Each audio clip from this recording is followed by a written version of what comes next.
days may be perfect for outdoor festivities and fun, the hidden danger of this excessive heat can be dehydration.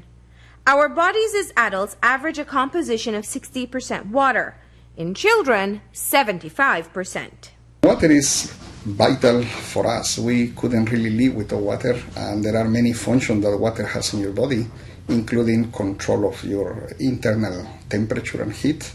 Water, of course, helps to transport substances inside your body, and it can also help you to flush out all the waste that you produce every day. In normal conditions, our bodies tend to lose water, especially in this time where there is hot weather. We lose water through evaporation in our skin. We lose water when we breathe in and out. We lose water through sweating, and of course when we pass urine and so on and so forth. So the natural situation is that we tend to lose about 2 to 2.5 liters of water every day, and we need to replace that water. Dehydration just means, of course, that you are losing more water than what you are putting in. And the most common reason for dehydration is simply that you don't get enough water, you don't drink enough. Mix dehydration with very high temperatures, and it can result in heat-related illnesses. I'm sure that you are aware that in this time of the year is when we start hearing in the news of persons who, because of dehydration and excessive heat exposure, they actually die due to that. That's heat stroke. Heat stroke, yes. One of the earliest symptoms is simply that when you become dehydrated, your thirst increases. So in that sense, we have to say that just as a certain company like to say, obey your thirst is really a rule of thumb. But also other things like dry mouth, weakness, dizziness, generalized cramps in your body.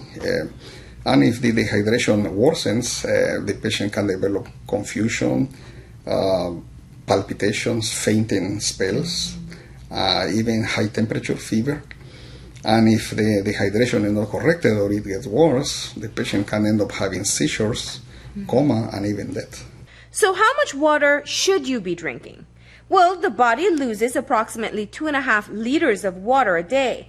And to replenish that, the recommendation is 8 to 10 cups. But you should know that your body is borderline dehydrated most of the time. So waiting until you feel thirsty is not the most reliable indicator that it's time to hydrate. One way, though, is to pay attention to your pee.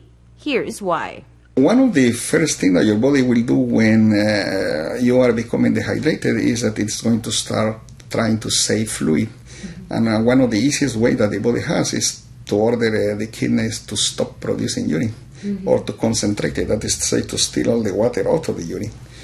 As the urine becomes more and more concentrated, it will change color, first from the natural clear color to a yellowish one, and then to a brownish, a strong dark color. So when you start seeing the darker colors of urine, you know you need more. Or if you see that your urine production decreases, then you know, yes, I am getting dehydrated here.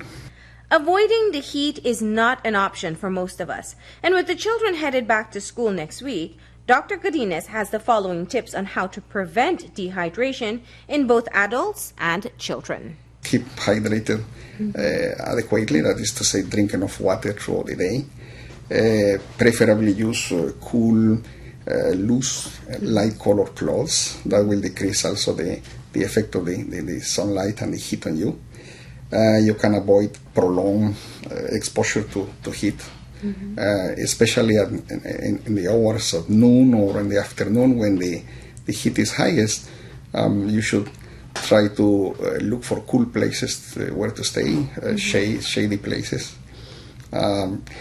It would be ideal to be, at least for a short period of time, an AC environment, but in Belize that is not really a very popular thing.